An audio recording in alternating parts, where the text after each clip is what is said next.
Hi friends, welcome to Rena வீட்டு சமையல். ரெனா வீட்டு சமையலில் இன்றைக்கி ரொம்ப சுவையான காரசாரமான குஸ்கா தான் பார்க்க போகிறோம். எளிமையான முறையில் வீட்டில் உள்ள பொருட்களையும் மசாலாவும் வச்சு அட்டகாசமாக செஞ்சிடலாம். ரொம்ப சுவையாகவும் எளிமையாகவும் நல்ல உதிரி உதிரியாக வீட்டில் உள்ள எல்லாருமே விரும்பி சாப்பிட்ற மாதிரி எப்படி செய்கிறதுன்னு வாங்க பார்த்துடலாம். குஸ்கா பண்ணுறதுக்கு ஒரு மிக்சி ஜாரில் முதல்ல கொத்தமல்லி சேர்த்துக்கலாம். இது கூடவே ஒரு கைப்பிடி நிறைய புதினா, தக்காளி பழம் நல்லா பழுத்ததாக 3 தக்காளி எடுத்திருக்கேன், ஒரு டேபிள் ஸ்பூன் அளவுக்கு சோம்பு, ஒரு ஏலக்காய், ஒரு சின்ன துண்டு பட்டை, 4 கிராம்பு, ஜாதிபத்திரி எல்லாத்தையும் அரைச்சி எடுத்துகிட்டு வந்துடலாம். மிக்சி ஜாரில் மாற்றிட்டு குஸ்காவுக்கு மசாலாலாம் அரைச்சி எடுத்துகிட்டு வந்தாச்சு. இப்போ குஸ்கா பண்ணிடலாம். குஸ்கா பண்ணுறதுக்கு குக்கரில் ஒரு டேபிள் ஸ்பூன் அளவுக்கு நெய் சேர்த்துக்கலாம். இது கூடவே கொஞ்சமாக எண்ணெய் சேர்த்துக்கலாம். எண்ணெய் சூடாகி நெய் நல்லா உருகி வரட்டும். எண்ணெய் சூடாகி நெய் நல்லா உருகி வந்துட்டு இதில் பட்டை, கிராம்பு, ஏலக்காய் சேர்த்துடலாம். பட்டை, கிராம்பு, ஏலக்காய் நல்லா பொரிய ஆரம்பிச்சிருச்சு. நீல வாக்கில் நறுக்குனா 3 பெரிய வெங்காயம் சேர்த்துக்கலாம். வெங்காயம் சேர்த்துட்டு நல்லா வதக்கிடலாம். குஸ்காவுக்கு வெங்காயம் நல்லா வதங்கணும், அப்போ தான் ரொம்ப சுவையாக இருக்கும். அதே போல் நம்ம தண்ணி அளவு சேர்க்கும்போது குஸ்கா குலையாமல் வரும். இந்த மாதிரி நம்ம சின்ன சின்ன டிப்ஸ்லாம் ஃபாலோ பண்ணால் நம்மளோட குஸ்கா ரொம்ப சூப்பராக வரும். வெங்காயம் நல்லா வதங்கி வந்துருச்சு. கீரி வச்சுருக்கிற 2 பச்சை மிளகாய் சேர்த்துக்கலாம். இது கூடவே 2 டேபிள் ஸ்பூன் அளவுக்கு இஞ்சி பூண்டு விழுது எல்லாத்தையும் சேர்த்துட்டு நல்லா கலந்து விட்டு வதக்கிடலாம். பரபரப்பான கால நேரத்தில் ஸ்கூலுக்கு லஞ்ச் பாக்ஸ் பேக் பண்ணோன்னா கண்டிப்பாக இந்த குஸ்கா நீங்கள் ட்ரை பண்ணுங்கள். ரொம்ப சூப்பராக இருக்கும். குழந்தைங்களும் ரொம்ப விரும்பி சாப்பிடுவாங்க. இஞ்சி பூண்டோட பச்சை வாசனை போகிற அளவுக்கு நல்லா கலந்து விட்டு வதக்கியாச்சு.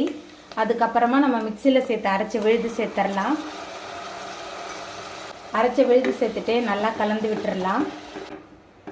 அரைச்ச விழுது சேர்த்துட்டு நல்லா கலந்ததுக்கப்புறமா இதில் மசாலா தூள்லாம் சேர்த்துக்கலாம்.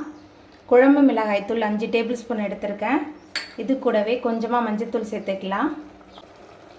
ஒரு டேபிள் ஸ்பூன் அளவுக்கு தயிருக்கு பதிலாக எலுமிச்சை பழத்தோட சாறும் சேர்க்கலாம். அதுக்கப்புறமா இந்த குஸ்காவுக்கு தேவையான அளவுக்கு உப்பு சேர்த்துக்கலாம். சேர்த்துட்டு எல்லாத்தையும் நல்லா கலந்து விட்டு வதக்கிடலாம். மசாலாவோட பச்சை வாசனை போகிற அளவுக்கு நல்லா கலந்து விட்டு வதக்கியாச்சு. அதுக்கப்புறமா இதில் தண்ணி சேர்த்துக்கலாம். தண்ணி சேர்த்துட்டு நல்லா கலந்து விட்டுடலாம். நான் பாஸ்மதி அரிசி எடுத்திருக்கனால 1க்கு 1.5 2 டம்ளர் அரிசிக்கு 3 டம்ளர் அளவுக்கு தண்ணி சேர்த்துருக்கேன். நீங்கள் சாப்பாட்டு அரிசி எடுக்கிறீங்கன்னா 1க்கு 2 தண்ணி சேர்த்துக்கோங்க, சரியாக இருக்கும்.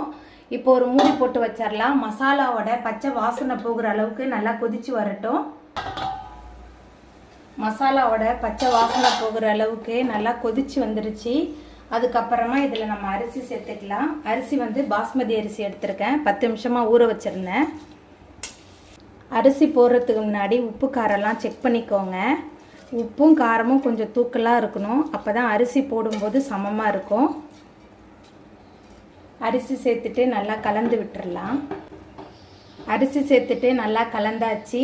அதுக்கப்புறமா கடைசியாக சாதம் ஒன்றோடு ஒன்று ஒட்டாமல் இருக்கிறதுக்காக கொஞ்சமாக நெய் சேர்த்துக்கலாம்.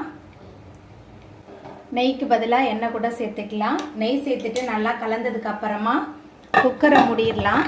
குக்கரை மூடி ஒரு விசில் வர அளவுக்கு நம்ம வேக வச்சு எடுத்துக்கலாம்.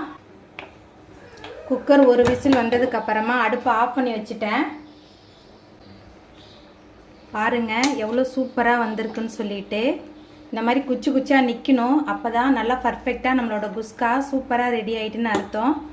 நேரம் ஆக ஆக இன்னும் நல்லா உதிரி உதிரியாக வந்துடும். அவ்வளோதாங்க, ரொம்ப சுவையான காரசாரமான உதிரி உதிரியான குஸ்கா சூப்பராக ரெடி ஆகிட்டு தயிர் பச்சடியோடு வச்சு சாப்பிட்றதுக்கு ரொம்ப சூப்பராக இருக்கும். இந்த சுவையான காரசாரமான குஸ்காவை நீங்களும் உங்கள் வீட்டில் செஞ்சு பாருங்கள். இந்த வீடியோ உங்களுக்கு பிடிச்சிருந்தா லைக் பண்ணுங்கள், ஷேர் பண்ணுங்கள், கமெண்ட் பண்ணுங்கள், சப்ஸ்கிரைப் பண்ணுங்கள். அப்படியே பக்கத்தில் உள்ள பெல் பட்டனையும் கிளிக் பண்ணிடுங்க. என்னோடய வீடியோ பார்த்தவங்க எல்லாருக்குமே ரொம்ப ரொம்ப நன்றி.